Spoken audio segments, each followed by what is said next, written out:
talk shit. Nice. Literally. Yeah, Mindful Music Mentor on YouTube.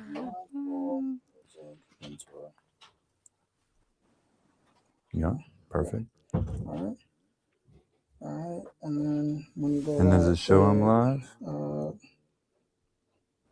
Talk shit.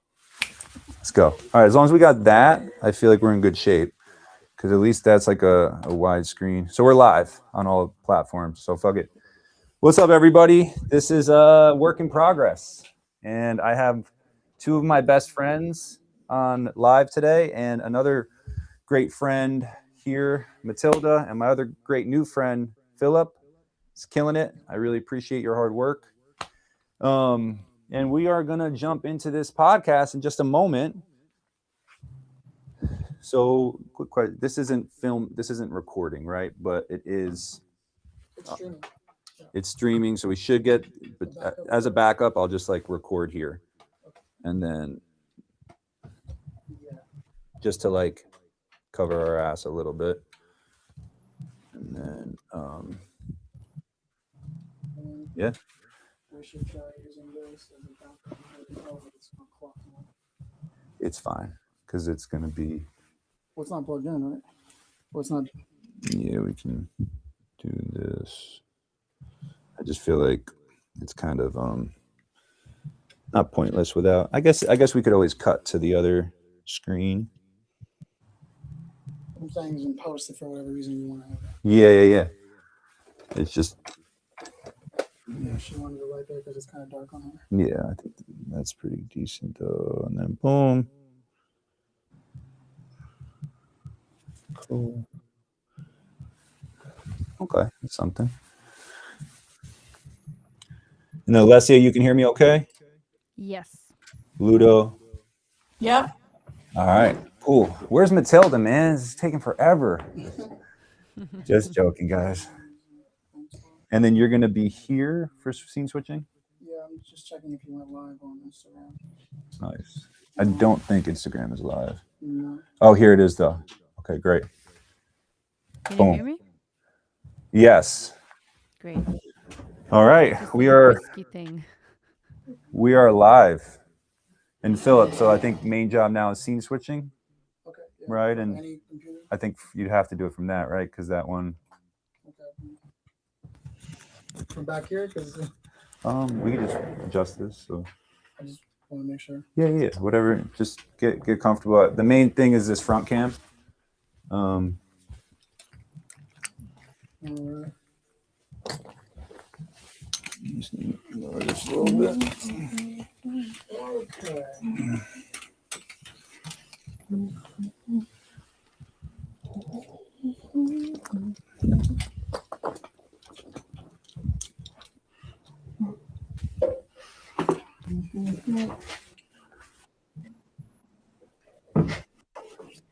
Punch this up for you a little bit. Nice. I still don't see it. We're live. It might take a second. I'm live. Okay. Yeah. Well, maybe that's the one person. Unless I'm on B Martin official That's what it is. and live. That's what it was. Yeah, good call. Switch. Fuck. All the properties.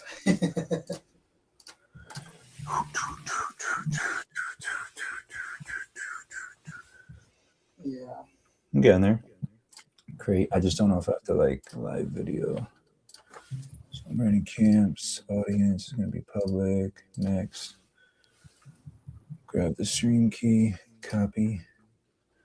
And then go to edit channels. Songwriting Camps. Go to my Instagram. Edit. Save. Come on. Please don't do this right now.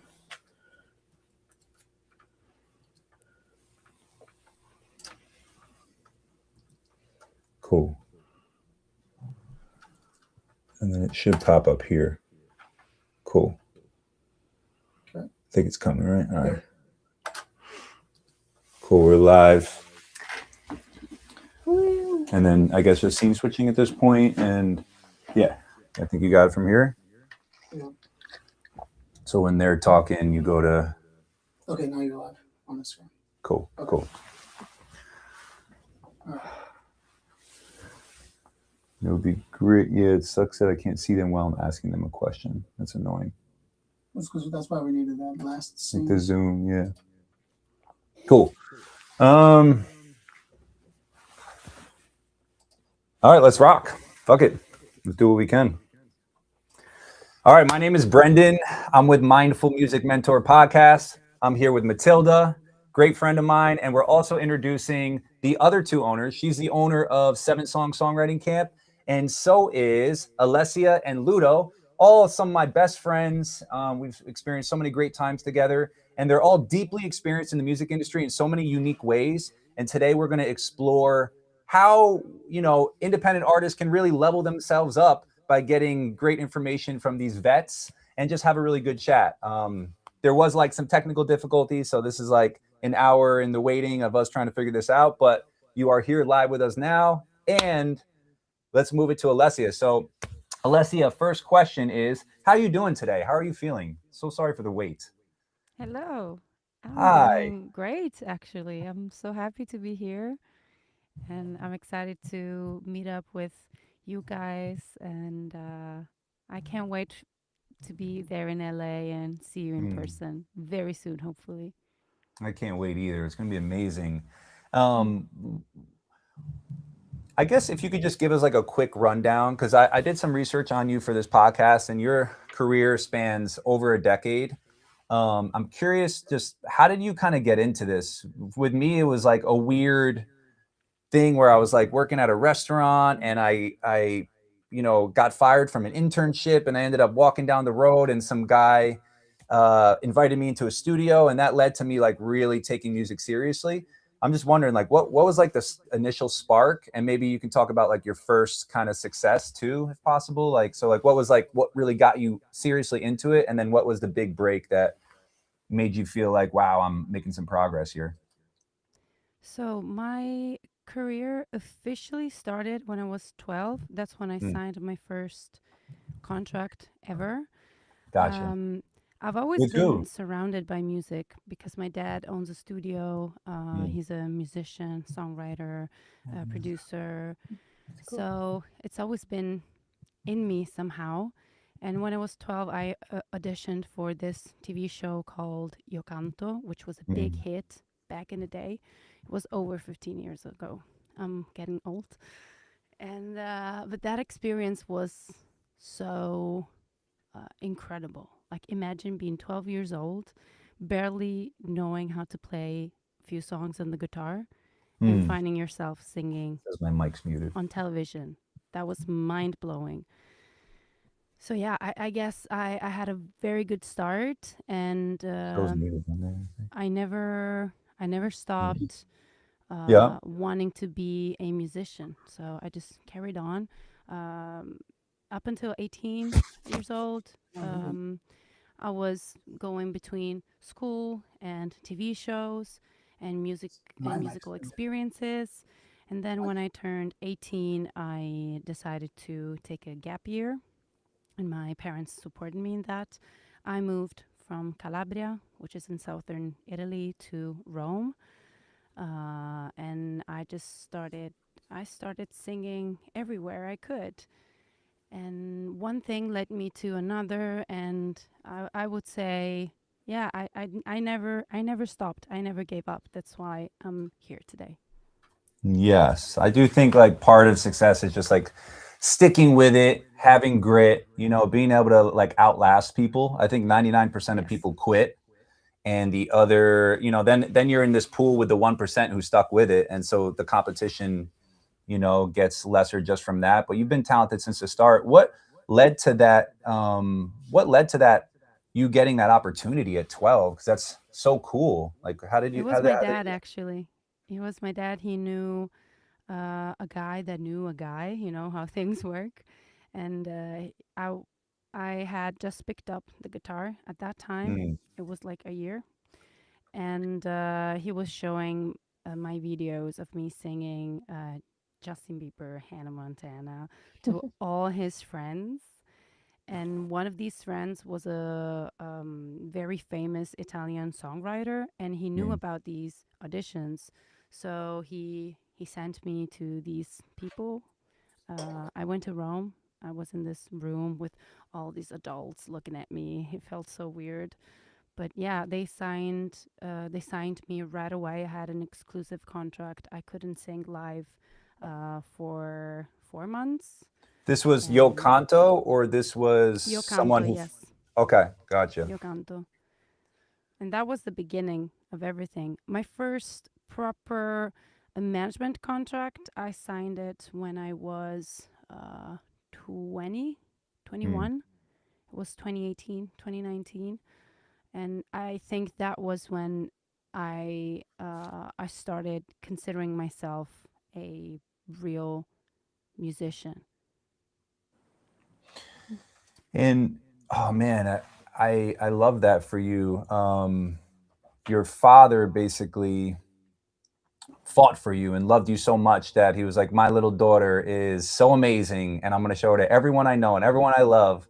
I think, man, the parental love is such a important thing. Obviously, not just for like getting somewhere in your career, but just having that sort of home base. Phil, can we That's keep it cool, on her yeah. while I'm talking for now, just so I can connect with her, and since that's the most important thing. Thank you so much. And because like part of this podcast is like music, so that, I think that touched a little bit on music, but also kind of marketing. Like that was a way you got yourself out there. So it was like you took the opportunity, you said, screw it, I'm 12 years old, I'm going to put myself in front of this audience. And it led to you getting exposed right away. In regards to like the mindset and the mental health aspect, because that's another part of this podcast, how important would you say that relationship with your father was growing up, just to kind of like have that confidence in yourself as a musician? I never had that growing up. I never had something I loved that my parents like also like motivated me to do. You know, it was always what they wanted me to do, and I didn't want to do it, and the stuff I did they didn't want me to do. I'm just curious, like, did that light a spark in you, or did that just feel normal? How did that support you growing up? It kind of feels normal to me Mm, because that's the reality that I grew up in. But I yeah. was super lucky to have my dad being involved in himself in the industry, because the first thing he told me when I did this show was, Ale, stay down, okay? People are Mm, going to ask you for photos, and that happened. Are going to ask you for autographs, that happened. You're gonna have fans, you're gonna have people who want to be close to you just because you went on television. That mm, will go away in like 3, 4 months. mm, So don't let that become your identity. And the other parents uh, were not encouraging their kids to stay kids. They were pushing for them to, you know, mm, feel like they were stars just because they were on TV. And I was lucky because my dad was very cautious with that. mm, But let's say the mental health aspect of it, growing up, it still had an effect on me, of course, because it's like a stigma you have on you, especially growing up in a small city in southern Italy. mm, You know, people know you everywhere you go, but mm, it it it's weird. Honestly, I started to feel more like myself when I moved to Rome when I was 18, because Rome is such a big city and a lot of mm, people have had the same experience that I have, and it's not that special, you know. So, yeah, it definitely hits you, but I was super lucky. And my dad has always been a big fan of me. He has supported me since day one. He's always been also the person to make sure I knew what I was going for. In the beginning, he wasn't happy I wanted to pursue music. He mm, wanted me to go to university and study something and get a piece of paper, you know. But after a year of trying things out, when I signed my management contract, it was like, okay, maybe that's her. that's her path. So yeah, he now supports me a lot in what I do. He asks me for advice on his music as well. It's just Oh, super sweet. He's so sweet, man. yeah. It's a beautiful thing that A, he was in music, and B, he supported you and gave you that kind of mindset perspective to go in because it is Confidence easily. as well. Mm, He yes. gave me confidence since day one. He's always been a the parent that has given me confidence, Mm. and I really respect him for that. I want to meet Mhm. him. That's so beautiful. He can speak Is English he? though. Is well? I speak Spanish. Is he there in? Is he there in Italy with you? Yes, he's Calabria, right? actually close. He Hmm. lives in Bergamo, which is like 30, 40 minutes away from where I live Oh because he found love oh here. my So he God. moved from Calabria to Lombardia. That's amazing. And then, since like one of the topics is the uncomfortable topic that no one likes to talk about, but we all need to focus on it because it's what fuels our life. Money. Was that like a financially helpful opportunity? Did that kind of like support you for a small period of time, or was it more for exposure? Um, It did support me, I have to mm, say. It, they paid me well not mm, to sing for other like in yeah. other situations. But money is always it's a tough one. Throughout the years, I've seen that it comes and it goes really fast. Mm, Some months you earn a lot of money, some others you're starving, and it's just the reality of our job, and it's scary, and it's not good for your mental health. But yeah, you kind of have to make peace with that aspect if you want to be a musician. yeah, I feel like it's a necessary evil, so to speak, and there are some money opportunities that feel super aligned, that feel like, wow, I'm getting paid to do what I love, and then there are some that are like, fuck, I have to do this, but Yes. I'm kind of sucking my soul while doing it, and then you have to trade off: is the energy suck worth the money? And then that's like a constant thing, and then obviously like where it can get you and the relationships you gain from it, and some things suck your soul because it's a learning experience, while other things suck your soul because it's just not aligned. And it's a careful kind of balance you always have to manage while you're like not wealthy, right? Once you're wealthy, you're like, I just want to do what the fuck I want. In regards to that, if you wouldn't mind answering, and feel free to say no, but what's lowest on your list? You're like, man, this is a way I make money through music. It's not my ideal thing, but it is a thing I do that can fuel me. And then what's highest on your list? What, when you make money off this thing, it's still pretty decent, but it actually fuels you and adds energy, and it's like kind of all in one. If you could speak to kind of both ends of the spectrum. So I make money in different ways. I would say my most reliable source of money is clients. So Sound Better mostly. Yeah. And for Sound those who Better don't is know, Sound Better is a platform where you can go on, you can record yourself as a vocalist, and not record yourself, but like producers can hire you as a vocalist to write songs and record. You've if done that too, anything, right? They you have, yeah. can, yeah, you can offer services. I think all the three of us have Yeah. that as an income. Cool. And Yeah. I personally I do vocals, I do vocal production, I do songwriting. You can offer your services in any way you can, and that's been a steady income in the past few years. And it's usually jobs that I enjoy. Sometimes I don't, just because maybe the client is not the nicest or whatever. But still, it's I would rather sing and have and talk to someone a little annoying than wake up every morning at 8 and go to an office and be miserable. Honestly, it works better with my Yeah. with the way I am built. And I'm probably ADHD, so I like new things, Mm. and this like that way of making money. Even when it's miserable, I still find it fun. I would say the most fun I've had is on gigs that I would never put my name on. Like I once sang a few songs for this gluten-free shop. Great. And for I everyone who would doesn't never, know, I would Alessia never is, put my name on it, but why not? I That's your it was shit. fun. No, because it no, but it's artistically not at the level I want to be. But still, it was super duper duper fun to make. So yeah, it's just a matter of finding Is the that the her fun in tapping what you her do. thing, maybe? Go ahead, bro. Another income stream is And royalties. Alessia, real Um, quick, are you yes. tapping your bass, like the bass to the microphone, possibly? And we're just catching like a little bit of a boom. If it's not Oh, you, then maybe it's Ludo in the other scene. Um, I don't but Yeah, think when I it's it, me. am. I'm okay, turning it on. I think it's a okay, studio next to mine. They're playing the. gotcha. Oh, Okay, I was just making the sure just to base. keep things clean. Thanks, Ludo. That's a sick studio you're in. Is that the studio that you own, Alessia, or is that your This one? It's apartment, or my is this a publisher different studio? studio. Publisher studio. Oh, sick. Yes. If you come to Milano, you'll be here with me for a session. Sick. I would love Mhm. to. Soon, hopefully, maybe before Ibiza.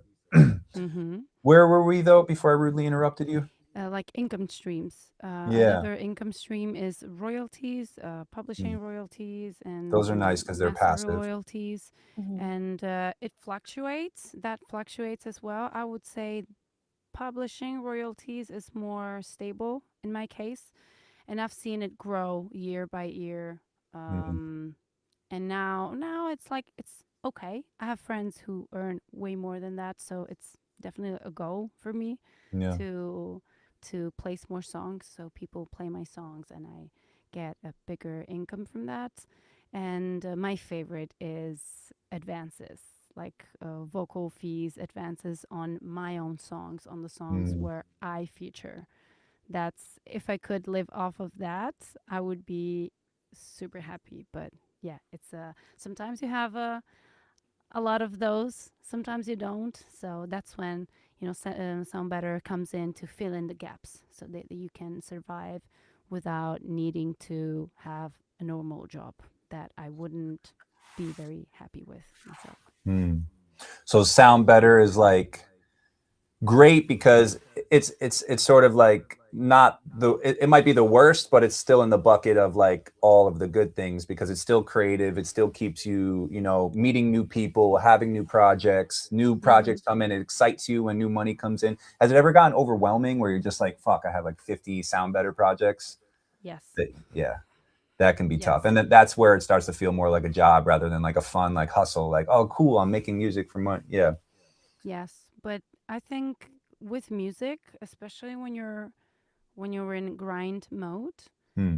it's easy you get to that point where you're slightly burned out or completely burned out as well, and the threshold is very personal to yourself, and it changes with time. But I feel like it's important to go through the grind and even get to that point where you're burned out because you Hmm. learn a You lot learn your about limits. yourself. Hmm. Yeah, you learn what you like to do, you learn what you don't like to do, you learn to recognize the signs. When you're about to burn out, Hmm. there always are signs. Yeah, I had an interesting thing recently where I posted 5 times a day for 30 days on social media as just A like a lot. challenge. And I was burning the fuck out every night. But through the burnout, I lost the ability to overthink. I lost the ability to overthink decisions and take so much time on decisions. I was just able to simply execute, post, come up with the idea, edit it, post it. And there was a lot of new like viral formats that came out of that. And so sometimes I do think, yeah, it's like this weird balance of like, I think of it as like masculine and feminine energy, masculine pushing, not burning yourself out necessarily, but like really Doing. going for something. And like this Yeah. podcast today is a decent example where I'm like, all right, fuck it. Let's have 4 people on. And then we just have to figure it out. And here we are. Not I still not the ideal situation, but it's like, hey, we set a date, we make it happen, we figure it out. And sometimes there's beautiful things that come of that, or you learn what your limitations are, what you shouldn't be doing. So you kind of like learn your boundaries and expand your boundaries and find new beautiful things inside of that.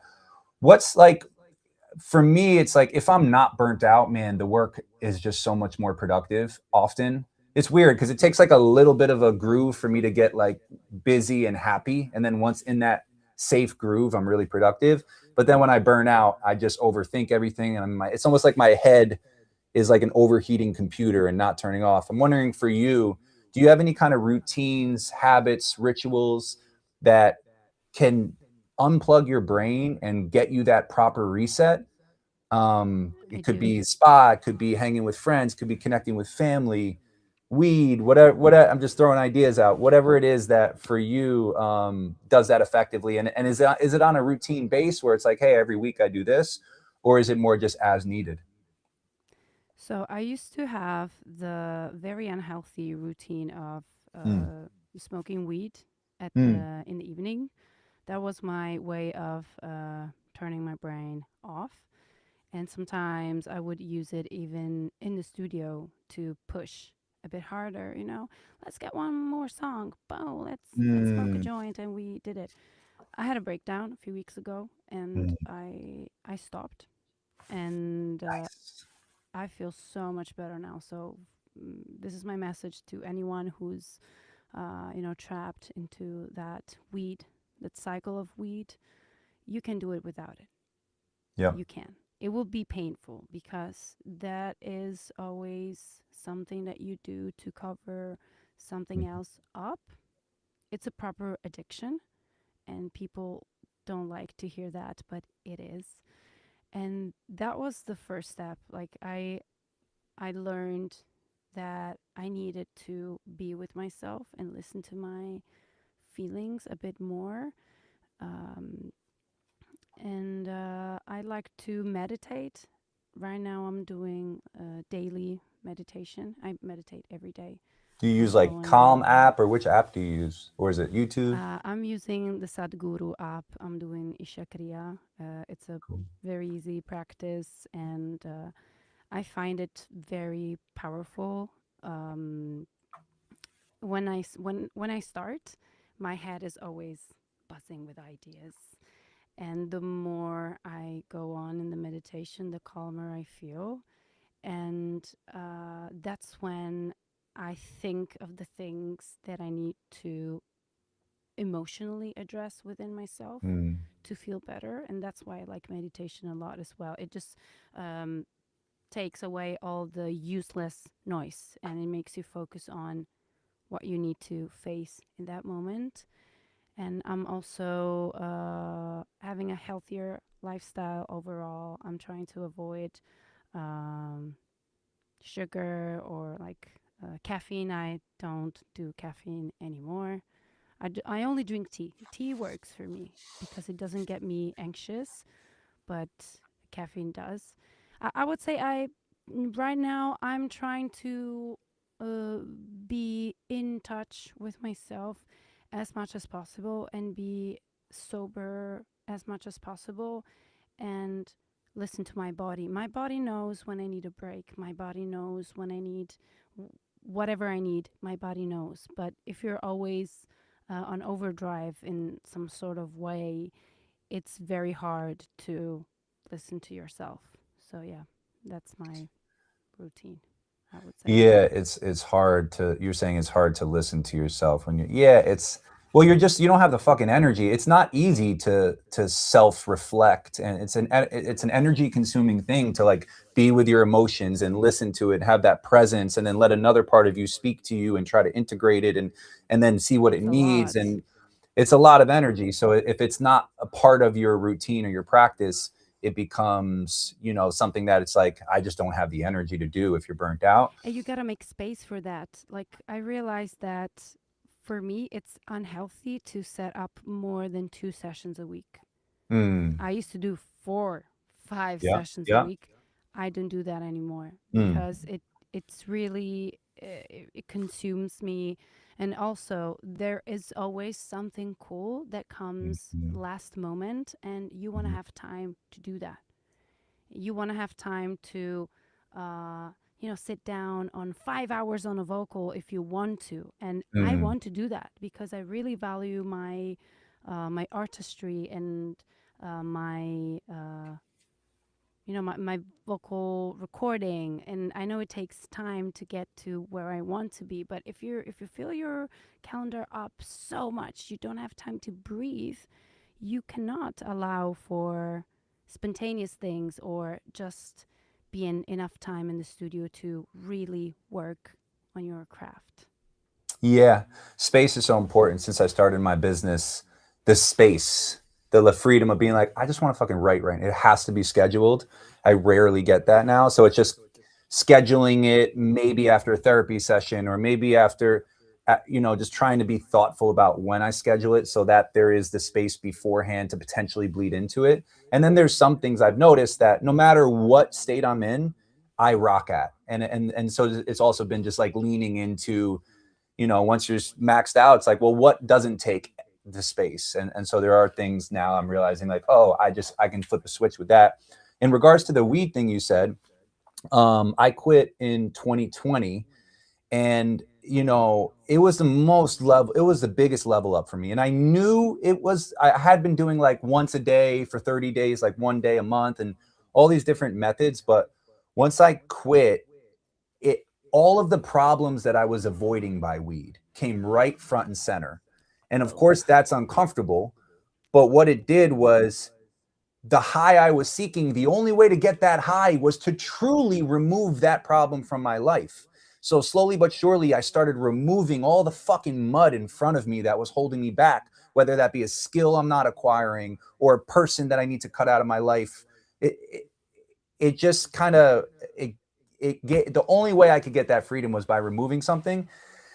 And so long story short is I hear you on that. And on the weed thing, like I think it's anything that kind of like gives you that temporary relief that is also addictive and that's also a drug, then it's just going to delay you kind of removing those problems from your life. So I think that was the biggest level up for me. And it took me like a year personally, a year or two to kind of clear up those things. Like even being stuck in my record deal, that was one of the things that I was stuck in that record deal for 11 years. And I would smoke and be like, look at how far I've come. Yeah, I'm in that deal, but I got all that, you know, it would just kind of help me fantasize about where I was at rather than being like, yo, this fucking monkey's on my back.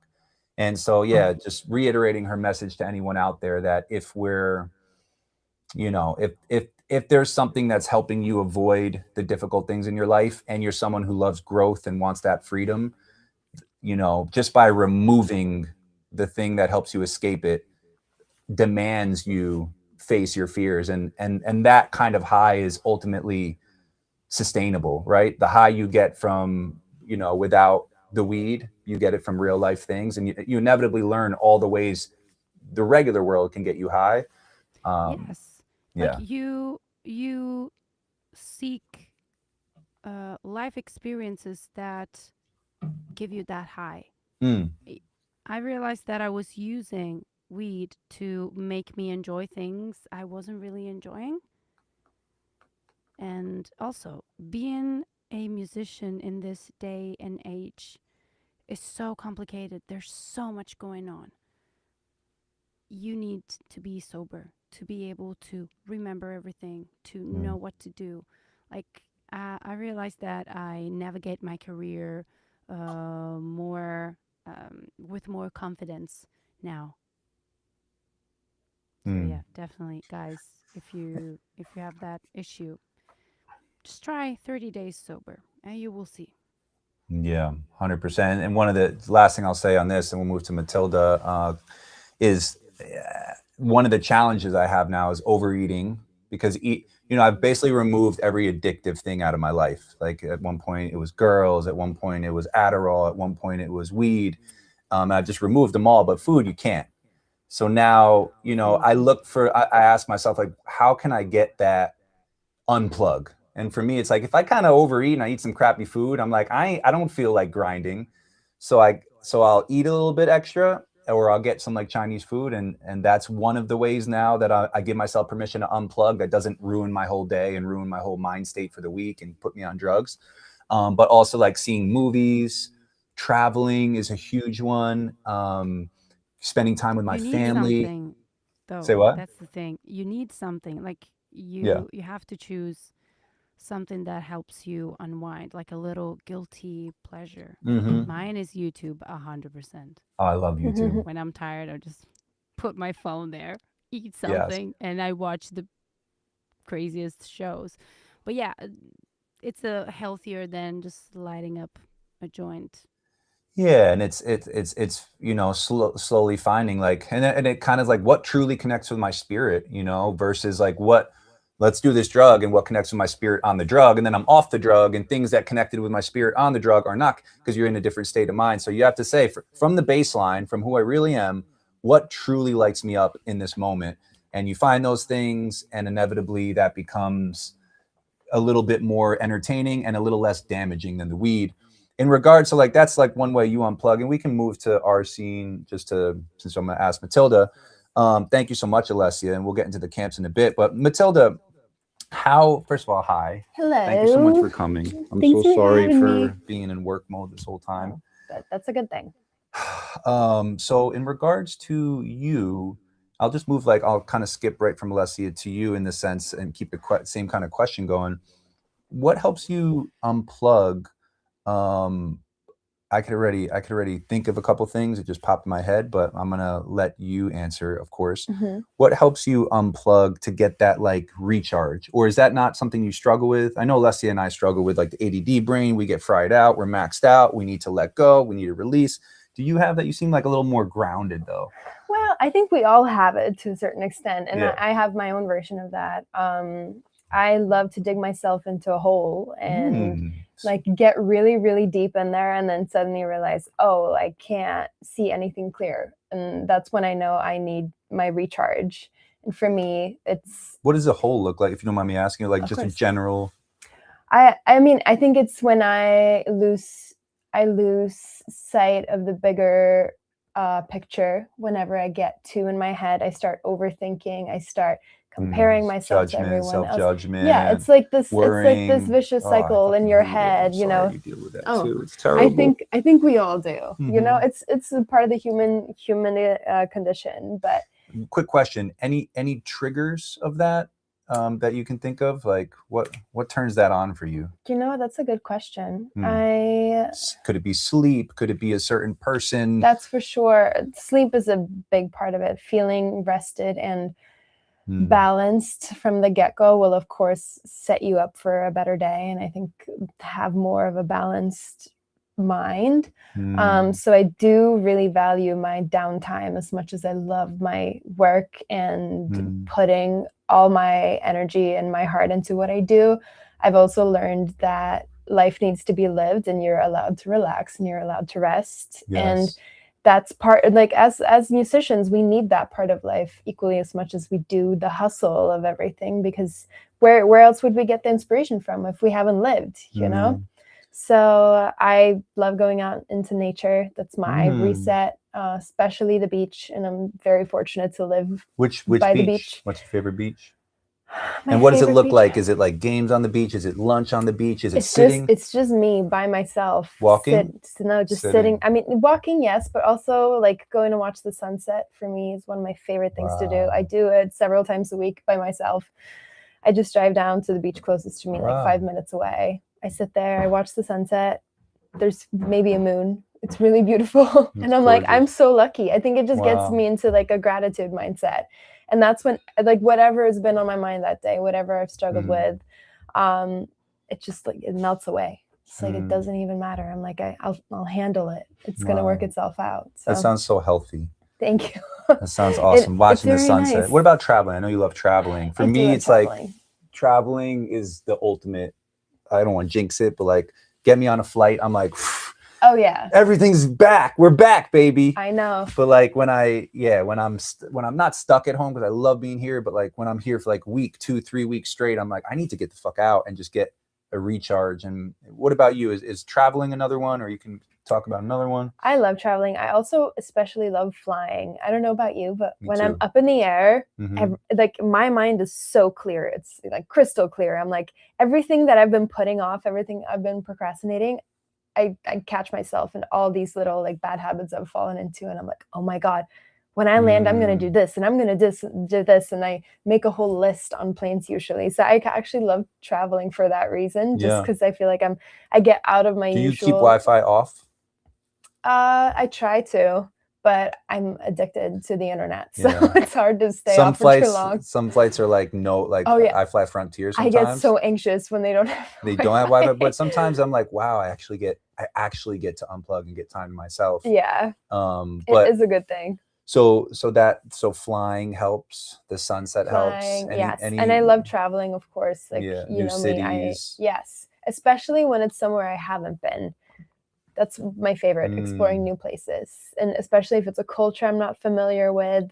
I love learning new things. And I feel like that always fuels me and keeps me really inspired. So that's a goal of mine this year, is to go to a couple of new countries I haven't been to. Wow. Which is going to be hard for you because you've been everywhere. Yeah, I feel like I'm also like a creature of habit in some ways. I love going back to places I've been and loved. So I try to balance both of them. Do you have, just quick side note, but look, at the end of the day, if you're an artist, you need space, and one of the main ways to get that is travel. Of course, we have the luxury of traveling for our job and whatnot, but just curious, like, do you use miles? Do you use points? Do you have a specific credit card you use? Are you playing that whole game a little bit? Yes. And I love this shit. See, I know. This is like one of my it makes it Chinese so worth food it. things that makes me so happy. Yeah. I love a good deal. When you can get discounted flights or discounted everything. Yep. Like everyone loves the discount, but I've been fortunate to fly on miles many times, and it makes travel so easy because it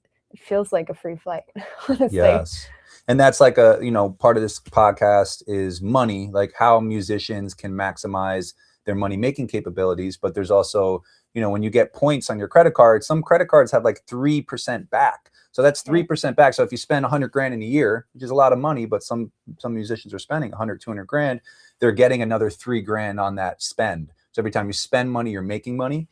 Or you get miles and you can stay in hotels and things like that. So it's just, if you can just be responsible, have a great credit card and pay it off every month, you'll never pay the interest, which is where you can get ruined. If you feel like you can't pay it off at the end of every month, then just don't get the card. But if you can, you'll get money back, and then you can use that towards vacation to create the space to then recharge your bucket. Exactly. Yeah. And I'm fortunate enough to travel a lot for work, and especially with 7 Songs, I get to go really cool places with some of my closest friends, and that makes traveling also so worth it. Like, I don't even need to justify it. It's also a recharge, Our camps are like some of my favorite times. Yeah. That I get to go out and explore new places. Yeah, we're going to get into camps in a bit. So just for background for everybody, she is co-owner of 7 Songs, and we have Ludo and Alessia here too. I'll jump to Ludo real quick just to bring her into this conversation, and then we can discuss the camps. Ludo, for you, what is your way to unplug, to recharge? I feel like you do a good job of this, I want to say. But you also grind like crazy and you're always available. I feel like maybe you don't do a good job of this. Now I'm thinking about it. I think everyone Also, knows. hi, you look so great. Well, I think I am probably the queen of multitasking, but maybe it's too much, even for me sometimes to handle. But I just love doing multiple things all at once. I think it's a very Italian thing, maybe, of a Southern Italian thing. I don't know. But no, I also have my own ways as well to recharge and just detach from the world. I love to spend time on my own for sure, and I can recharge real fast.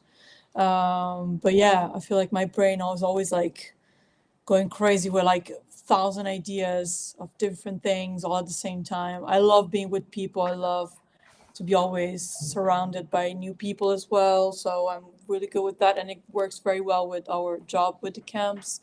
Yeah. So yeah, you're so great at networking. You're so great at staying in touch with everybody and linking people together, and that seems to light you. That seems to add energy to you, right? New relationships, linking new people, new opportunities. Yeah, I feel like I love to, connect with new people, but also I love to make people feel seen and welcome and also understood. because maybe this is something I always wanted for me. Maybe I feel like now that I'm Mm. getting older, it's kind of like, you know, those little trauma that you're like, oh, that's why maybe I am like that. And then I'm so I really want to connect with people and make them feel so seen and understood. And I really listen to them and I do my best to make them feel special, let's say, as well. It's always Mm. been part of me, but maybe it's also because my mom has always been like that. She makes such a crazy effort to make everyone feel so welcome, and it's just always been a part of also my background with my family. I don't know. They're always been Mm. like that. So it's just been a part of me also for that. Um, but yeah, work wise, it can be intense. I'm learning now to, you know, just put a bit of healthy boundaries. I feel like, oh, how, you know, either way, if you're like me, someone like me that likes to be always in contact with a lot of people or just have so many things happening all at once, and it can be always still draining, even if you really want to do your best and do Yeah. more. It's important either way to just put some healthy boundaries for yourself and really talk to yourself and just be like, hey, what is it like? You can just listen to your body as well, because your body is communicating. And I feel like I've been dealing with some not health issues, but kind of, but like it's more like I've been Mm. dealing with um, I don't know, I wasn't really feeling myself for the past couple years, I feel like. And now I'm bringing back myself. Like, I don't know, I'm feeling myself like I'm back now more.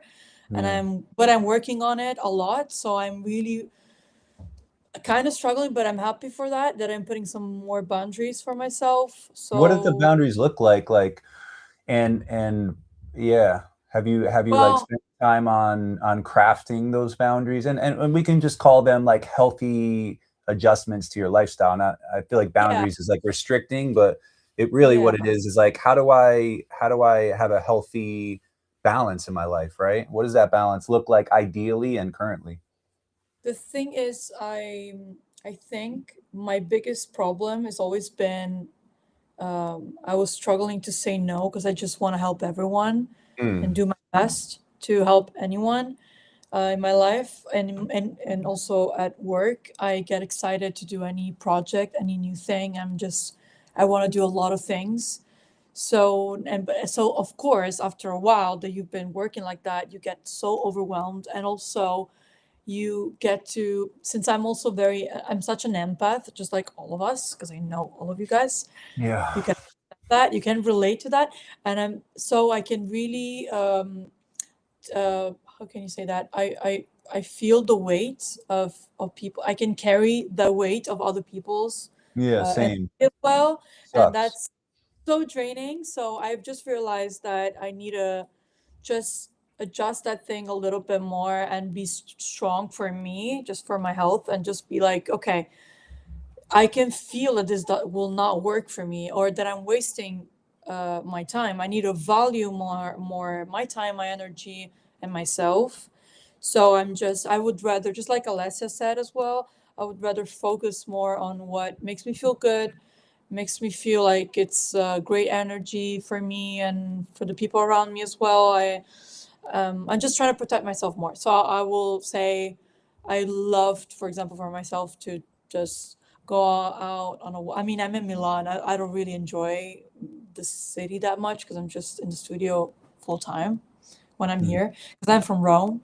And Rome is a beautiful place. And whenever I'm in Rome, I love to just walk around in the center Mm. and just, I mean, Rome Wh- is just beautiful. One of You never, the One of mine is called taking on a walk. So like if I have a problem, I'm just yeah, like, oh, I'm gonna take it on a walk. I'll voice record, voice memo, walk around the block and be like, I'm gonna figure this thing out by the end, or at least come up with my different alternatives.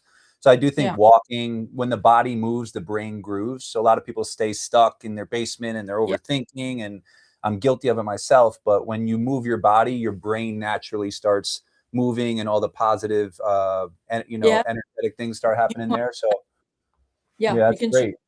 switch your mindset as well. You can kind of like bring back your energy a little bit. And In fact, when I'm here in Milan, what really helps for me, it's I don't have a car and I like to just use a bike. I use just any like share e-bikes that I can find in the street. But I Mm. love it for anything, even to go to grocery or do Yeah. my laundry. Like I just do this like little things that, but they help me a lot, and I can tell that my energy is back, even for those like 15 minutes of just riding a bike, or I've discovered my passion to finally back is back to just go back, doing more sport and go back to Oh, the gym.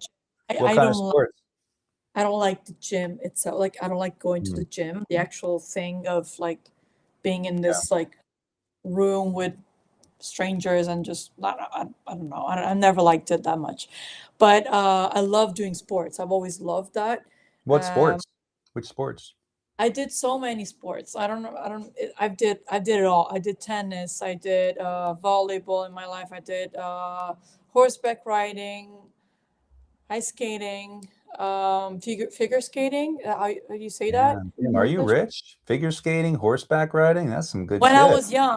When I Let's was young. go. That, Slay Queen. yeah, that was a very like long time ago. But Yeah, yeah. I did so many different sports, and I love sports. It's just skiing.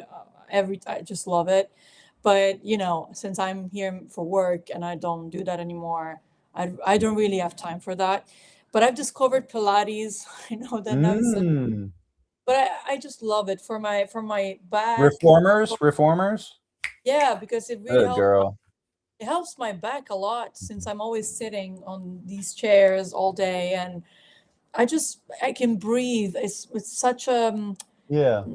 I don't know, relaxing moment for me, and also a jump in the spa right after. These are the little things. Or Yeah. I So love spa, Pilates and walking and traveling. I think one of the through lines is movement, movement. like just movement. We all like to move. I like And to fly. She likes to fly. You like to walk. Alessia, traveling, the camps. And I do think it's so important. I think mindset, being in a healthy mindset. Look, we can't control it, but we can set ourselves up for success with certain routines, so that we're just setting ourselves up for success to be in a healthy mindset. And when this industry is based on how you feel while you create, and that's going to affect what you create. It's also based on who you know and how you make those people feel, and the energy you have to give to those people and to trade value and things like that. So like protecting your energy, or and to take it from a negative to a positive, optimizing your energy while still pushing yourself and recognizing you ain't going to get anywhere without being really uncomfortable a lot of the time. But at the same time, once you're there, then you have to protect the energy and not, so it's also a good lesson that you said of like, you said yes to everything, but now that you're getting further in your career is where you have to start saying no and being more intentional. So there's a lot yeah, of yeses on your way to getting where you want to get, to explore, to get to see what resonates you. Even some of the things you say yes to, you might realize, some things you might say yes to, you might hate at first, but then you grow to love it because you get in a groove with it. So sometimes it is like an exploratory phase. And then inevitably you say, okay, I love these 5 things. I'm going to rock with that for a year and close everything off. I yeah. do want to get to the camps. I know we might be running a little low on time. I want to jump back to Alessia. And Alessia, can you give us like just a TLDR, which is just basically like the short story on how the camps got started, and what was like what took it from? Because I obviously know how our very first camp started, but maybe you can tell us how that idea came about for you, because this is like Alessia basically had an idea and it turned into this huge songwriting camps all over the world with amazing writers and hit songs being written from an idea. So I'm curious, like, what sparked that idea for you, and then what was the sign where you're like, I need to make this more than like a one-off or just something that's like a really good experience, but I want to turn this into something that becomes a priority in my life. I'd love to hear like the quick process of that, if you wouldn't mind sharing. So I've always loved songwriting camps. Mm. My first ever songwriting camp was incredible. I met so many people that I still work with today. It was in Hilversum, at the iconic Whistlelord Studios. I recommend everyone going there one day in a way or another. Where is it? In Hilversum. It's close to Amsterdam. Maybe Cool. we'll bring you there one day with the Seven Songs Camp. Who Hell yeah. knows? But yeah, I've always loved it, and I think a lot of things aligned because during that time, my management contract expired. It was 2022. And I met Matilde, I met you, Brendan. And so me and Matilde had already had a shared experience at a camp. We organized with a common friend close to Lake Como a few months before. But And that's how y'all met, 2022, right? At a songwriting camp? we met. Yeah, that's Right before, roughly the yeah, time yeah. we met. Yeah. And we instantly liked each other. We're like, okay, girl. Okay, Let's girl. go. We Yay. love working together. We love spending time together, and I feel like Matilda is so chill. She really complements my my personality, which is less chill sometimes. Mm. And so we just for fun, we organized that camp in Amsterdam. It was you, Brendan, Matilda, me, and two more friends. And I think the idea of turning this into something else came after that camp because everyone loved the vibe so much. I remember that night that we spent on the couch all together. I remember. You were like, "No, you got to make this like into something. This is so cool. The vibe Yeah. is so great. How do we call it? How do we call it?" And I was high that night. Yes, maybe that's the reason why we have a cool name. But I came up with the name Seven Songs because it's 7 days and we make music for 7 days and we want to have one session a day. And that was crucial for me because I was hearing from other friends that were doing the major labels, major publisher camps, and they were put into 2, 3 sessions a day, and they were all miserable by the end of the week because they had written so many songs. They were so burnt out, so drained, while we were not. We were maybe writing 3, 4 songs a day ourselves, but we approached it in such a different way. And I think, yeah, that camp was the footprint of what came to be. And yeah, I was Yeah. very lucky to have you guys and also to have Ludovica join our first Ibiza camp. Me and Matilda instantly felt like she was the girl to that we needed to be part of Seven Songs to really elevate the project to the next level. And I would say it was a great choice, and we're so excited to start fresh with a few moves we're making, but let's not say too much yet until it's actually done. Yeah. And just for everybody's knowledge, the Seven Songs Camp basically goes to beautiful countries like Italy or Spain or Amsterdam, and they rent beautiful properties, sometimes compounds and sometimes beautiful Airbnbs with great views. And their goal is just one song a day. You know, if you get more done, great, but that's why it's 7 songs. It's usually 7 days. You get one song per day knocked out. And that leaves that space, right? It goes back to like, we're traveling there. We have a beautiful location, you know, and then we have Italians at the helm of it. So they're cooking, they're making sure everybody feels good. Sometimes they'll have private chefs that come in and cook. And it just really feels like home. And I think more important than the songs is the experience. You know, when I look at going to a session, I never look at it like I need to get a hit out of this session. I always look at it like I want to learn, I want to grow, I want to improve my relationship with the people that I work with. And I think that accomplishes everything. On the last Ibiza camp, I think I had 3 or 4 label placements. So that was a huge win for me. And those songs are still doing well and I'm getting paid on those. So that's great. And the relationships I made from there, I've made so many more songs. So it's, the investment is not only into the, you know, the songs that you get out of it, but it's the relationships, the experience, the growth, all the things, you know, Jan taught me about mixing and, different, you know, watching other people's processes. It's invaluable because everybody's kind of their own lone person in this music industry, and you have to, you know, you have to kind of find your way. And everyone, similar to how you guys have different ways that you unplug, everyone has different ways that they plug into their, you know, their DAWs, and they plug into their the plugins that they use and the writing styles they use, and getting exposed to that much in a short amount of time in a beautiful location around a carefully crafted group of people that I think Alessia is, you know, and I know all three of you do, but I think you just do such a great job of making sure the vibe is right. Even when we We get, all do that. We all do that. yeah, what was his name? Chris? We all have our roles, I would say, in this organization, and I feel like the three of us are good team because everyone is focused on something different. Like for example, what Matilda does, I would never be able to do. She is the mood setter, you know. She's calm, collected. She is chill. I'm usually the one running around, you know, like this needs to be done. This needs to be done. Ludo is like the mother. She's always talking to everyone. Everyone, if they have issues, they go to her and they complain with her. But I like it. I like it. It's a little family we have created.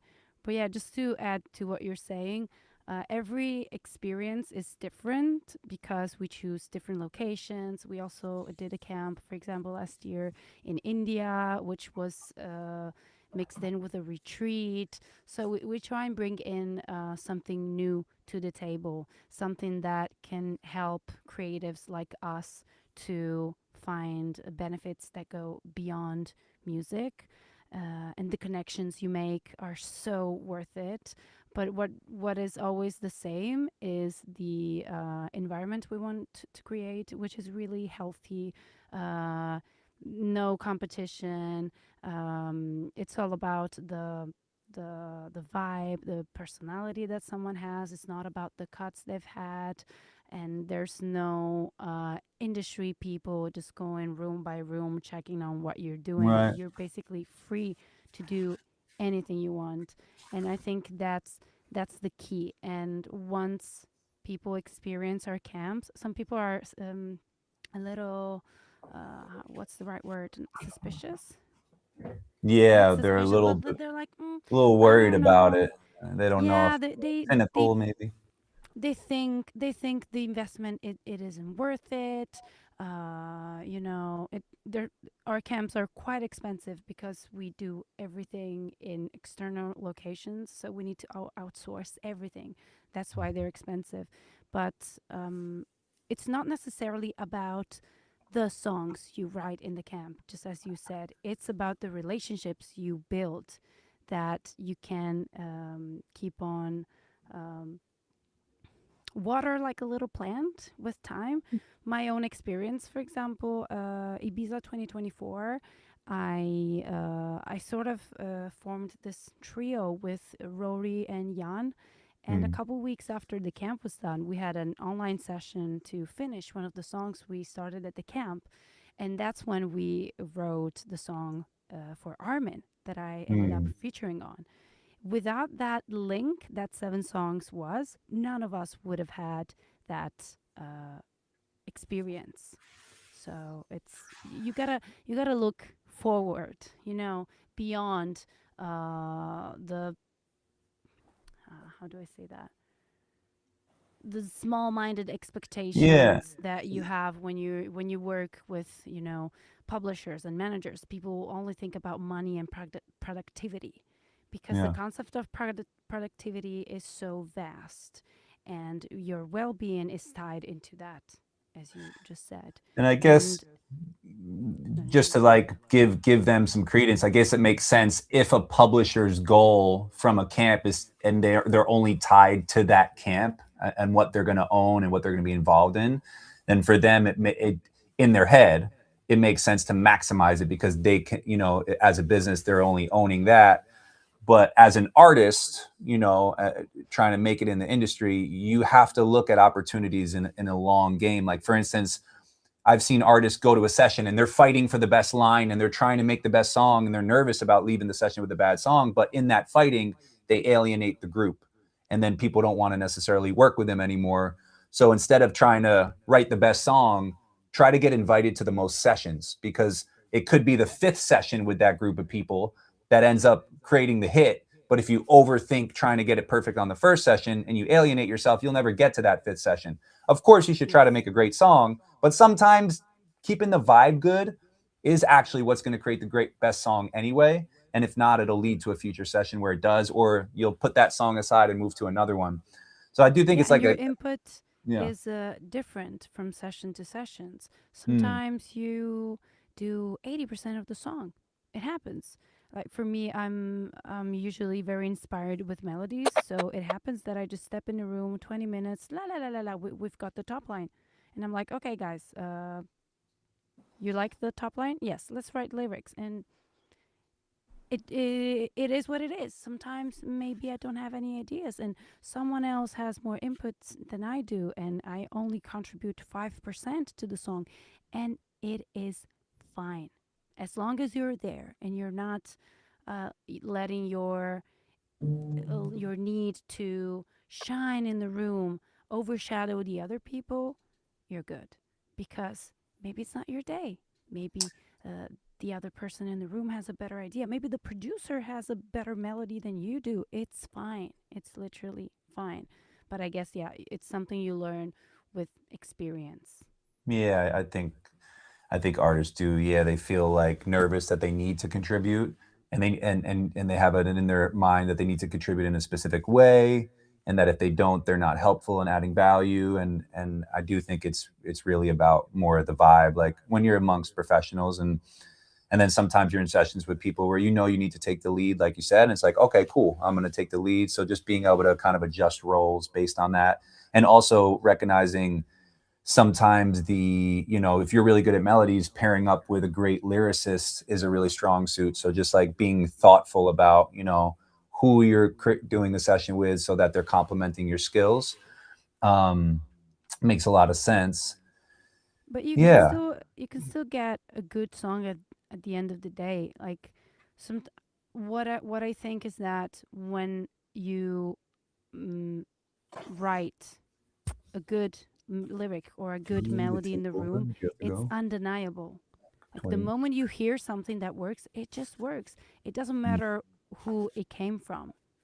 It's more a matter of aligning to the same frequency. When you're all on the same frequency, whatever comes is right. And when it's right, you feel it. And for example, when I work with Matilda, it's just so natural. Like if she hits a line that I'm like, it's the one. We don't change it. It's the one. Same here. We go with that. For her. Yeah. It's just so natural, and we really want to instill that feeling into our camps. That's why we are so careful with the people we invite, and we make sure we know the people we invite, that we have worked with them in the past a little bit, or that they give us a good feeling, because feeling good about what you're doing is more important than having a hit song at the end of the day. Yeah. Period. As far as like have you had any big unlocks in sessions where, like, it sounds like how you feel during the session is a big part of it. Like you want to kind of make the session comfortable and have everybody on that same vibration, and from that you can kind of download from the same cloud and produce an idea that comes through. Do you have any kind of strategies maybe when someone's not on that vibe, aside from just kicking them out or leaving the room? What's a way, like, I'm sure someone like you might actually address it.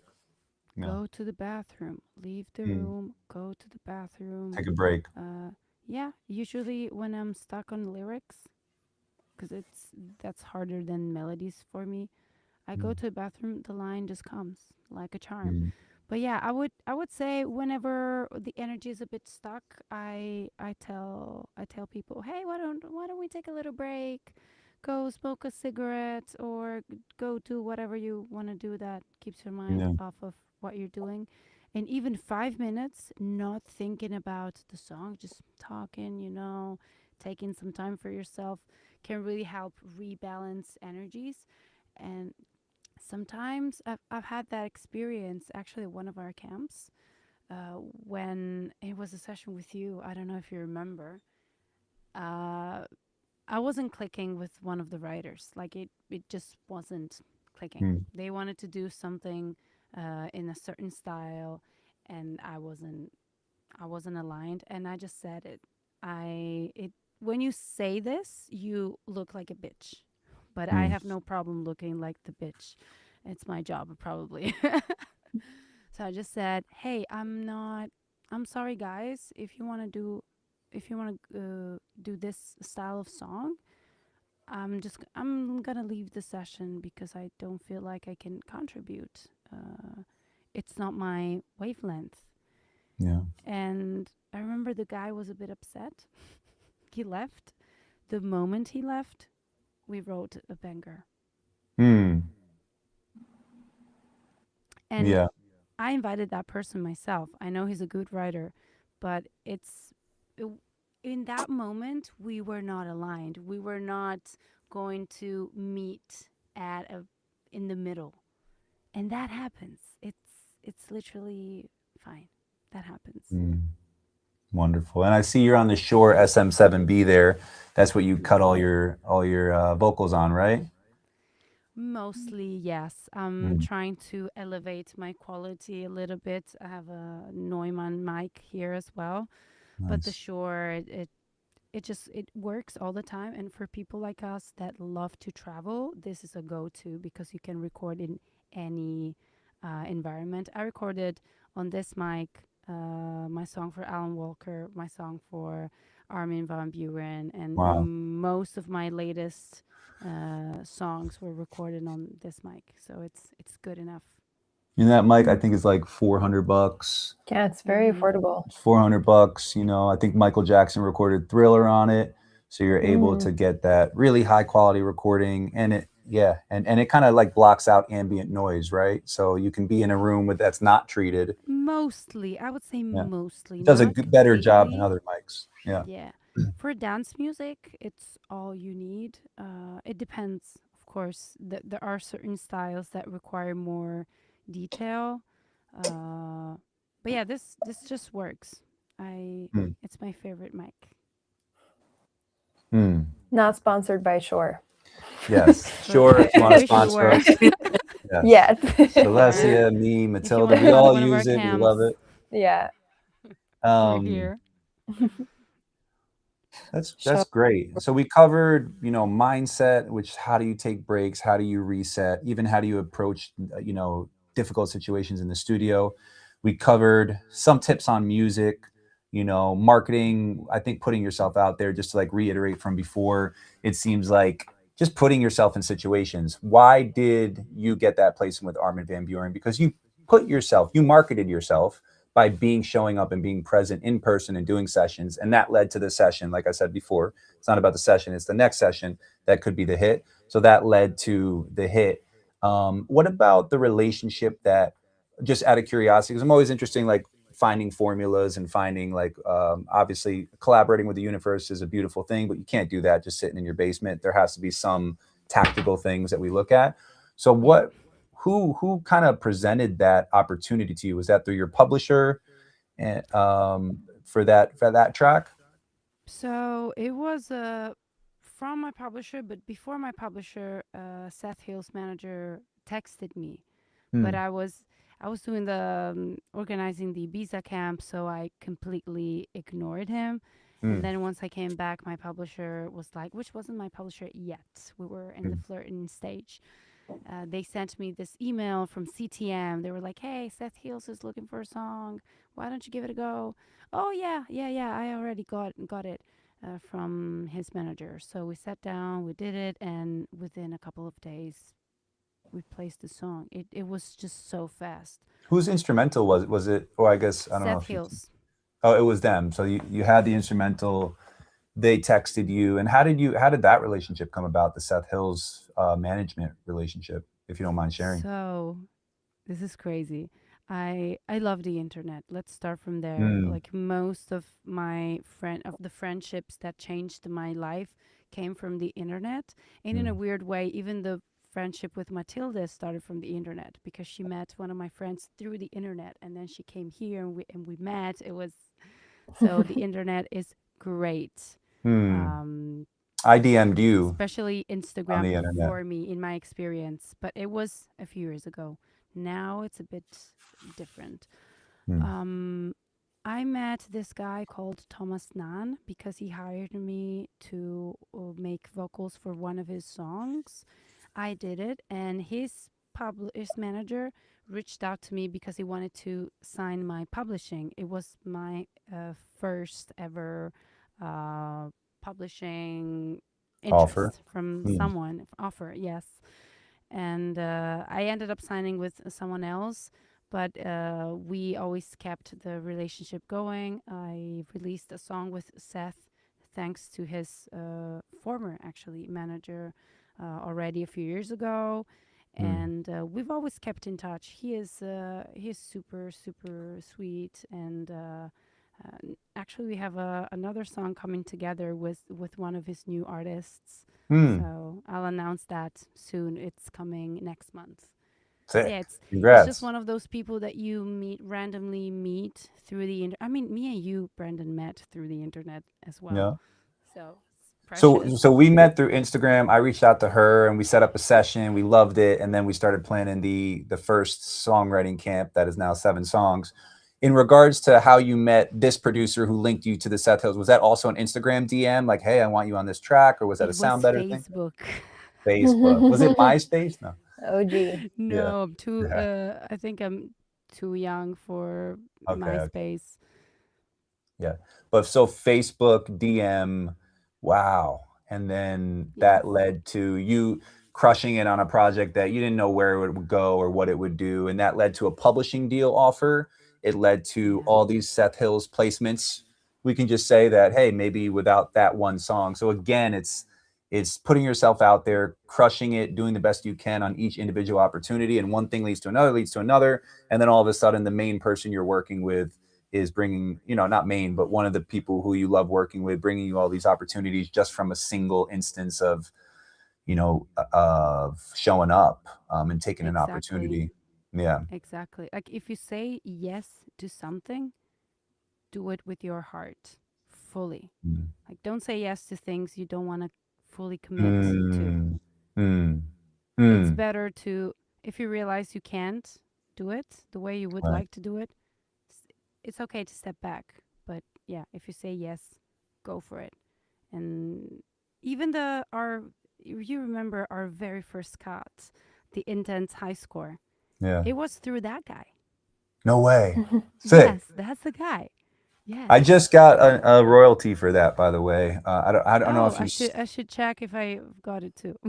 check, because I didn't do it for like the last 2 years, so it wasn't super high, but it was good enough where I was like, Christy, can you invoice? This is some good money.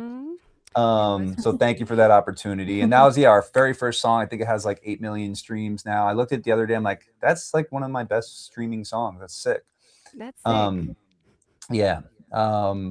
So the marketing aspect, and then I'll just ask one more marketing question while we're on it. And that's, by the way, like my whole business for anyone who's watching is like marketing for artists, but being more strategic than just like getting you on a Spotify playlist, which we do, but also how do you leverage that into an opportunity, which can then lead to another thing, which can then lead to another thing, I think is super important. But any marketing that has worked for you, just general, and it could be another example like, hey, this thing led to this thing, or maybe it was a TV opportunity or a post that went viral, anything that's like actually I know it's so flooded and hard to have success now, but any examples of like just putting yourself out there, maybe on the web, aside from these like individual relationships that you meet that lead to things, that's had success, like on marketing side? So I feel like I should get better at marketing, and we should probably have a private talk about this. Yeah. But what I think changed for me, and I started noticing also from people's reaction, like when I was meeting people, they were telling me, "Oh my God, your content is great," and I didn't feel that way. But what changed my mindset is it happened in September actually. I was so tired of seeing people that I genuinely think are not as good as me uh, get better results just because they were putting attention to like putting work into their content. So it's Yeah. like, fuck it. It's just recording a video. I can do it. Yeah. So I started this journey of, trying recording myself as much as I could, trying so many different things, and by choosing the content that I related the most with, and trying to not overthink it, I was able to have a more stable stream of content. And Yeah. that's when people started to notice. Like today, more than how good your content is how much you put out of it. Mm. Like you shouldn't overthink it.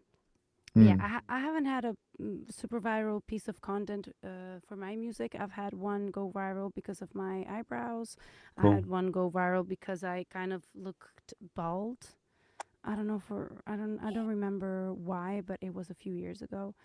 Mm. But yeah, it's just just do it. And even if you don't have a content going viral and you still believe in what you do, and of course I do believe in my talent and my songs, a few opportunities will still come out of that. And one day when I have a bigger team and I can maybe afford to hire a social media manager, I know I'll be able to get the right content that goes viral as well. But for now, the best I can do is just put the phone somewhere and record myself lip syncing to my song, and I'll just upload it without overthinking. And I know that will get to the ears of my fans. I don't have many fans, but I know there's maybe a group of, I would say, 100 people who are genuinely interested in my music and they want to know what I'm up to. Like I would say, super fans. Yeah. Yeah. And that it's okay.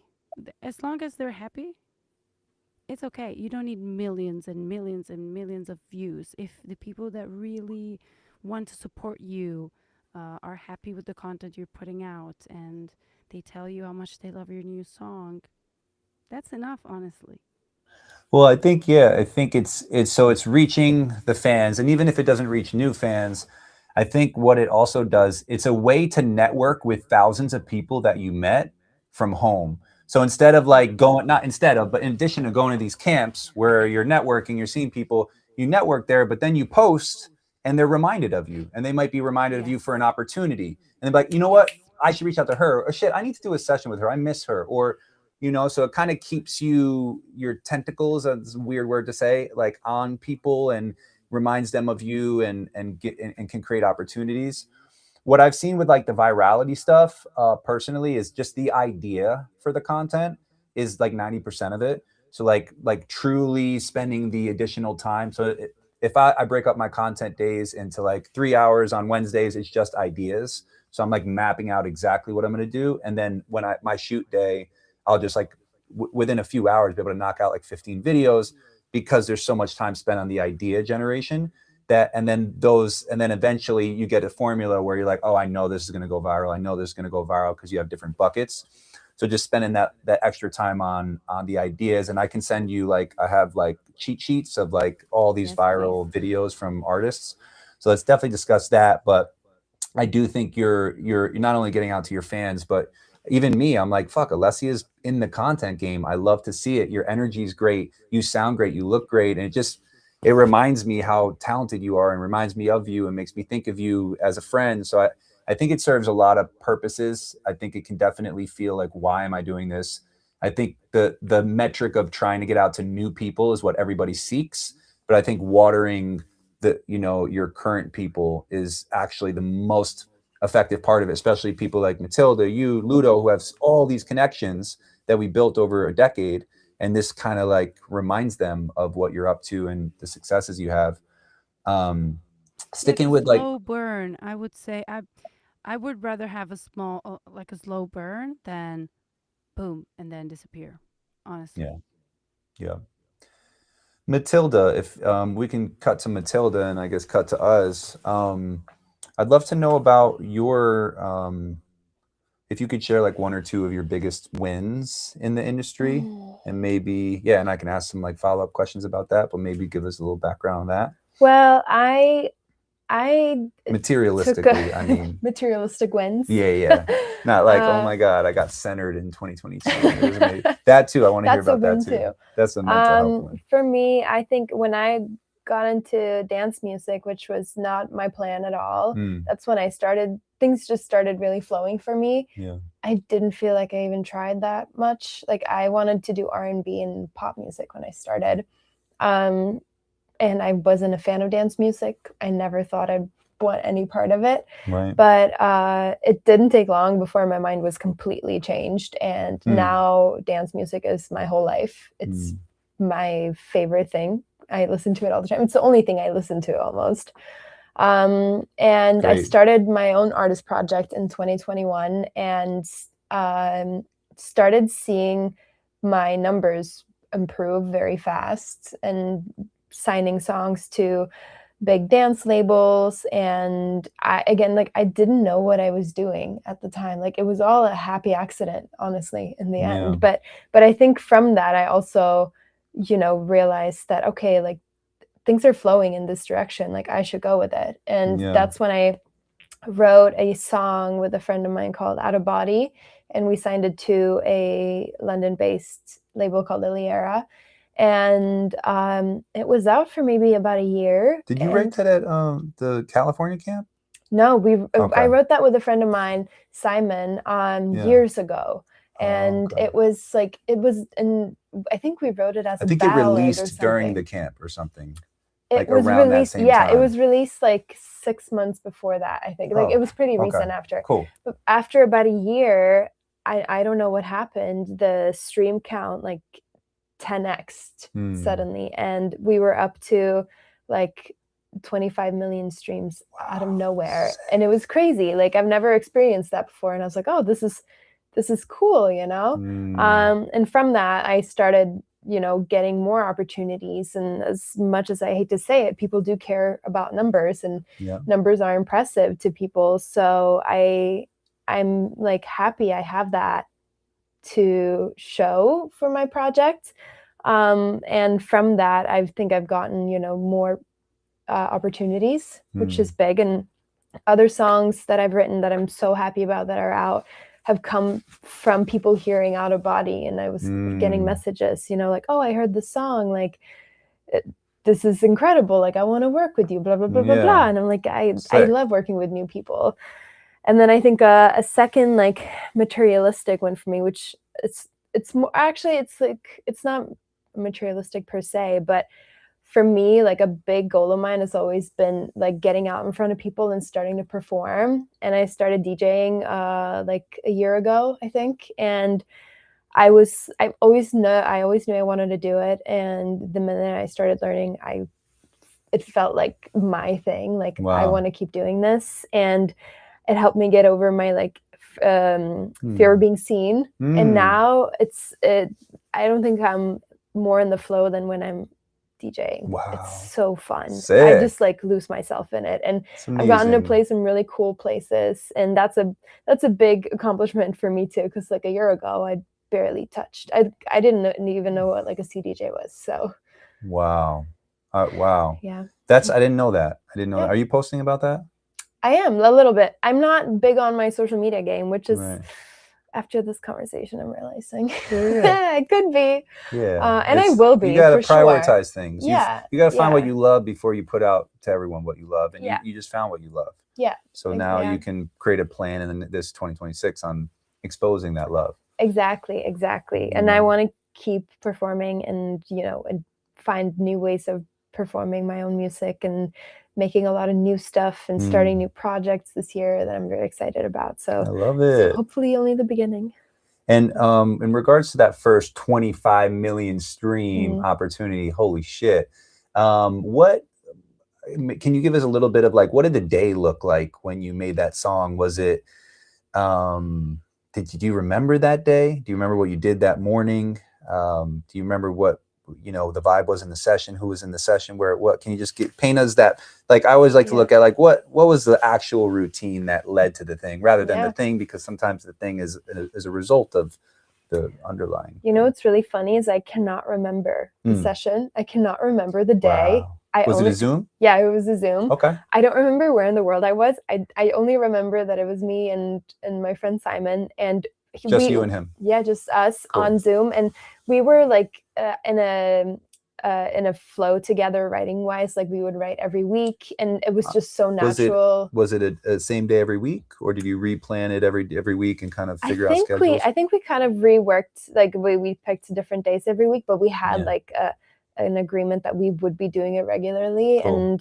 And I had that with the like two people at the time, and one of them was Simon, and we wrote a ton of songs together, and that was one that just it was something completely different. And I remember this because I remember the demo, and it was much slower. It was not a dance song whatsoever. Did you speed up your vocals? Yeah, and we got a third person on it who helped, like, Production. who reshaped the production a little bit and made it, you know, what Out of Body is today. But I found for a second I was like, wait, if I can't remember that I wrote the song, I'm like, that feels kind of like cheating. And like, was I really there? Like, how much did I contribute? Blah, blah, blah. You know, back to like, how much do you actually contribute in a session? But we were two people, so it was pretty equal. But I found a little piece of paper. Maybe it was like out of body experience. I think so. You know? I think so, truly. Joking. Oh, there we go. But I found a little piece of paper where I'd written all the lyrics, and I think like I want to get back into like handwriting lyrics again, because there's something. So you hand wrote the lyrics. Yeah, and maybe that was the secret sauce. I don't know.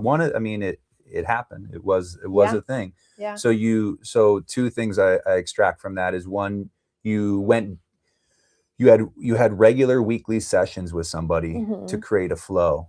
And I think a lot of artists are always trying to find the next person to work with, the person they're going to level them up, instead of like truly honing in on the relationships that they have and optimizing them. Yeah. Like, how can I take, you know, the relationship with writer A and writer B, who I love working with, and maybe write with them more frequently, or make the vibe a little bit better, or do a camp with them, or whatever it is to improve that relationship and find that optimal writing schedule. So it sounds like you were being consistent with him. That created a flow. The handwriting was another interesting thing. It's interesting that it was on Zoom. Probably took you a couple hours, low pressure from home. You didn't have to travel and pay for an Uber and find parking. You know, this is the safety of your home. But I really believe in that, like finding your people and continuing to work with them. And of course, like you're always going to meet new people and work with new people as well, but don't underestimate deepening your relationship with like your co-writers that you get to work with frequently. Because I think the more you work and the more you get to know each other and the more comfortable you are with each other, the better the songs. So yeah. In regards to the relationship with Simon, how did that come about? So I met Simon the same way I met the guy who introduced me to Alessia, and that's like one of my crazy stories and like meant to be's. I joined a Do you need an external charger? No, there's no plug. One second. I have an external charger in my backpack upstairs. I have my charger sitting here somewhere. Like there's no plug. Oh. We can use this thing too, right? For the we the can end. see them. Yeah, it's easier. Okay. Yeah. So no, so I met both also of them. the fan has plugs in that fan. You can probably don't take the screen out, but you can take the other thing out. No, this one's empty. Okay, thank you, brother. No, I met them through an online songwriting like boot camp. That was a 1 month long course with Ryan Tedder, where he had Can I ask you the question one more time, just so we get a fresh cut? For sure. So how did the relationship come about with the guy Simon, who you wrote that hit with? So I met Simon the same way I met the guy who introduced me to Alessia eventually, and I met both of them online at this songwriting course. called, back then it was called Monthly, and it was like a pre-recorded writing production course with Ryan Tedder. Mm-hmm. And it was interactive because you were all put in random groups of maybe 20 people per group, and you would get homework assignments and you would post it in the group, and then people would be assigned to review your work and kind of give you feedback and help you better the songs and production and whatever it was that we were working on that week. And there were two guys that posted things that I really vibed with, and it was Simon and our friend Michele. And after this course ended, we all got in touch, like separately. I got in touch with both of them, and I started working with both of them regularly. And Alessia was in that group too? No, Alessia, I met Alessia like through that somehow? a year and a half later. Oh, nothing to do with Monthly. Wait, no, it wasn't a year and a half later. Yeah, it was. Yeah, it was pretty. Yeah, okay. No, I can't remember the timing. I think it was that. Sure. But I'd heard about Alessia from this guy for like a year, and he was like, "Oh, you have to meet Alessia." That you met in Monthly? Yeah, Michele, not Simon. And he introduced us, and it was like we hit it off right away. But Simon and Michele both came from that course, and they both changed so much for me. Meeting them was a huge pivot in my life and my career, and that's when I got into dance music after that. And that's how I met almost every single person that I now am close with in my life. Wow. And I almost didn't sign up to this course. I signed up like the day the day of the deadline, and it was like an impulsive thing for me, but I think something in me was just like, do it, and I'm very happy I did. Wow. So again, like how Alessia formed the team with there that led to her big hit. Yeah. Yours was from a online songwriting camp that led to all of this stuff.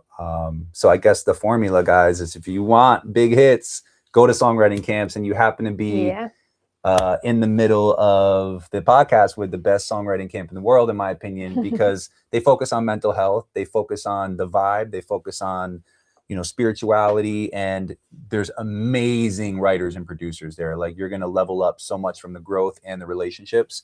So if you're wanting those opportunities, definitely recommend their camps. But that's really interesting. So that big opportunity came from that. What about DJing? What was it like, the decision that took you from like, I think I might enjoy doing that, to fuck it, I'm gonna actually put in the 60 hours of work and discomfort, like similar with this podcast. Like, I thought I might enjoy it, but now I got to do all the uncomfortable bits and learn all the things, and Yeah, I know. That's the hardest thing is just starting. And I think once you start, you realize it's not as difficult as you made it up in your head. But I bought a little Flex 4 like mini controller. I YouTubed it. I asked a friend of mine to help me out with some tips and tricks. Honestly, DJing isn't terribly hard. Like, it's not as hard as it seems. Wow. And I think at least the basics of it, I think you find your niche, like what you want to focus on the more you start playing. But I was practicing a lot at home and just getting familiar with a lot of tracks, and Is this something that was on your radar for a long time? Yes. And then what helped you pull the trigger? Was there a night out? Was there a conversation? I think it was that I realized that I wanted to start performing and get out in front of people. And with dance music, I feel like DJing felt very natural because I want to, play. You can plug in a mic. You can play the songs that you've, released yourself. Like, there's so many other cool songs that you can play out, and there's a huge demand for it right now, and I think everyone loves to go out and dance, and especially with everyone being on their phone all the time. Exactly. It gets people in the moment, and it's the best feeling when you're playing something and you see the crowd get excited. It's so fun. But I think what like really pushed me into starting to perform was that I just said yes to a gig way before I was ready, and I had a week to prepare, and I did it, and I like, of course I mess up every time, like you're bound to mess up, but that I also just was just like, I'm gonna do it. I have to do it and start somewhere. And it was so fun. And from there on, I tried to I do it as much as I can. So yeah, it's the story of that. So it was something that was always on your radar, and inevitably you were just like, fuck it, and picking it, you know, setting a date and saying, I'm gonna DJ on this date. I have to figure it out, and forcing yourself. And I think that's like a huge unlock for people. Similar with the camps. Like if you just book the camp, all right, I booked the flight, I booked the camp. I'm going. Yeah. I'm going on this date. Or you just sign up for the course and you're like, all right, I'm going to show up. I just signed up for a content coaching. It's called School of Content. It's with the guy, School of Hard Knocks. He's like, how did you get rich? He interviews all those people, but he has the most amazing people in this course. And I was just like, all right, it's like very expensive. But I'm like, fuck it. Yeah. Put it on the credit card. Sometimes, I mean, it's an investment into so much more, and you have to spend some money to make it back. And I think that, I mean, that sounds like an incredible opportunity, regardless of what and I'm happens. interfacing directly with like people who are crushing it on YouTube and on Instagram, and I just I just got finished with a boot camp recently that I was in for like 8 months with someone who really helped me go viral, and also very expensive, but just the relationship I built with him and all the other people has led to different business opportunities, and the way he's helped me think has really leveled me up too. So I'm a big believer in like online communities where you're like, because you can find your tribe and find people online as well, similar to how you did. I think that's a huge unlock as well. Yeah, thank you so much for that. Thank you. I guess we'll just bounce quickly to Ludo, and then we can do a quick wrap up. Ludo, anything you want to share about this upcoming camp? Like what's special about this camp for you? What's special about the camps in general for you? What are you planning on cooking there? Because I know you're going to be cooking up something. And Sure. Yeah. Well, I'm happy that this camp, especially, first of all, I'm so happy that you are gonna be joining us again. Thank you for having me. It's been too long for us. We were missing you a lot. And so I'm happy that it's gonna be just a back to basics type of camp. Since we are doing a lot of other things at the same time on the business side of what we're doing, and also not even the business side, but like we're growing with this thing of our communities that is going to become something else, something bigger. So at the same time, we're working on that, and we wanted to still have a camp going on in Ibiza because it's so special to us. And we just wanted to gather our OGs, and so people that has always been part of these camps, just like you. And we actually met in Ibiza a couple years ago when I did my 2-year anniversary, is it? Or 3? Maybe 3. It's actually 3 years ago. Oh my God. Wow. Oh, okay.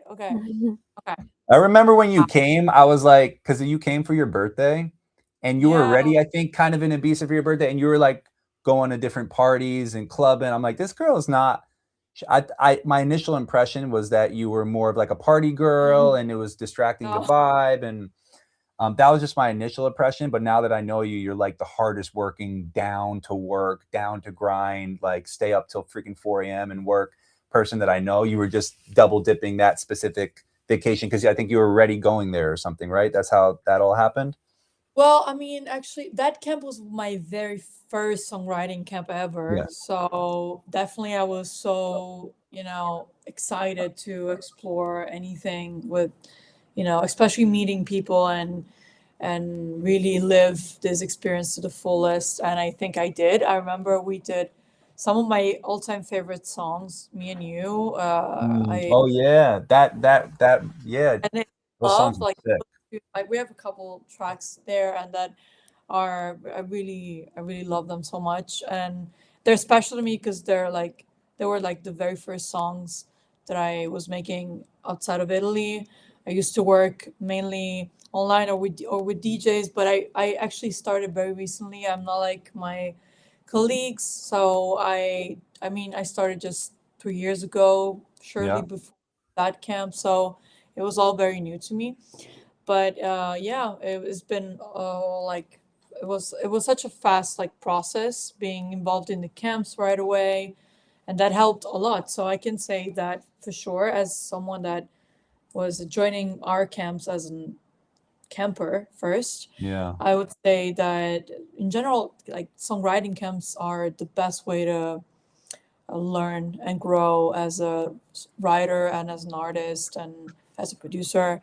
I think it's just the fastest way ever. I learned a lot. I learned so much, and that allowed me to become who I am right now. And maybe if I wasn't for the camps, it would have taken way more time, like, more years for sure. Yeah. I'm pretty Yeah. sure. I also see my colleagues here in Italy and their approach either to the sessions or to the camps, and the way they think of camps is just completely different. And I feel like for them it takes longer, for not all of them, but it's just a different process also in the sessions. And in those camps we were so fast, and we were also, because we were so excited, the vibe, it's always so good.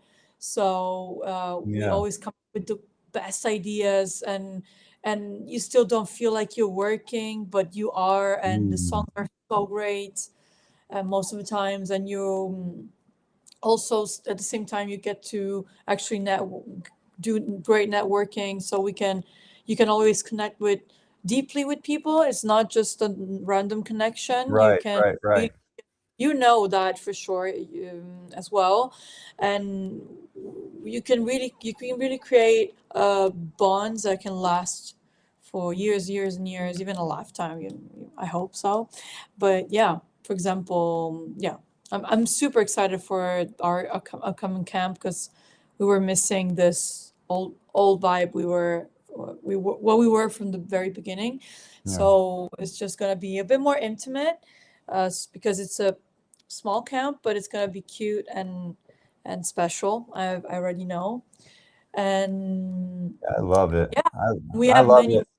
There's nothing better than, for me, because I think the thing that, for lack of a better term, let me see if I can find a better term. The thing that lights me up the most, I was going to say turn me on. It's like kind of weird. But the thing that lights me up the most is growth. I love growth. I love expanding myself, learning new information. Philip the other day was teaching me about all this crazy tech advancement. He's so great at that. Doing this podcast, just expanding in that way. And I do feel like the camps, even now that I've done like 4 or 5 of them, I'm growing so much when I'm there. But Yeah. I think what I truly need as a human is connection, so I like favor growth sometimes at the expense of connection. And the camps bring both together, where I'm able to connect with people, Sure. grow by connecting with them, but also grow by the knowledge I'm getting, gain opportunities through the songs I write there and future songs I write, and also get that travel aspect where I'm at a beautiful location and just doing what I love. It's literally checks all my boxes, and I'm so blessed to be a part of it and to be a part of the start of it.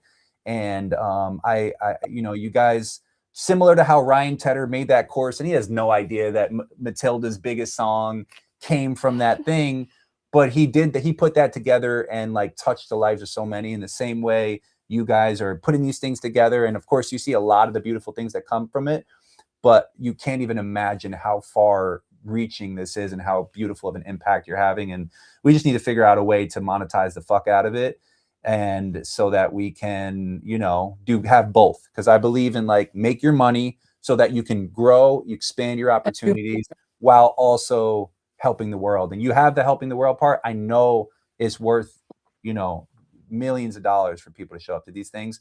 But even if tens of thousands or whatever it's going to be, we're going to figure out a way to really monetize it, whether it's sponsors, etc.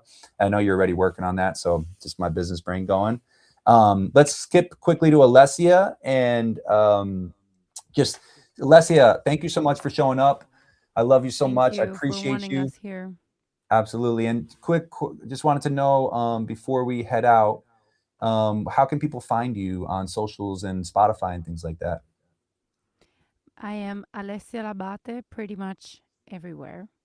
So ALESSIA LABATE. Yes. Sick. Thank you so much for coming. Really appreciate it. How about you, Ludo? Where can we find you?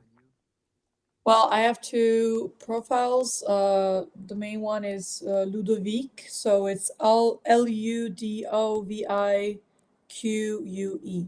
That's so dope. I love that. And that's for Spotify and Instagram? Yeah, both. Cool. I also have another profile that is more EDM focused, just as a vocalist, and it's LVQ. LBQ. Sick. Cool. And then last but not least, Matilda, where can we find your music? We'd love to hear that song Out of Body that you wrote Yes, while please stream it. feeling Greatly out of appreciate body. it. I go under my artist name Soleil. You can find me on Spotify, Apple Music, Deezer, whatever you listen to, under Soleil. And my Instagram's not Soleil, NOT Soleil. How do you spell Soleil? SOLEIL.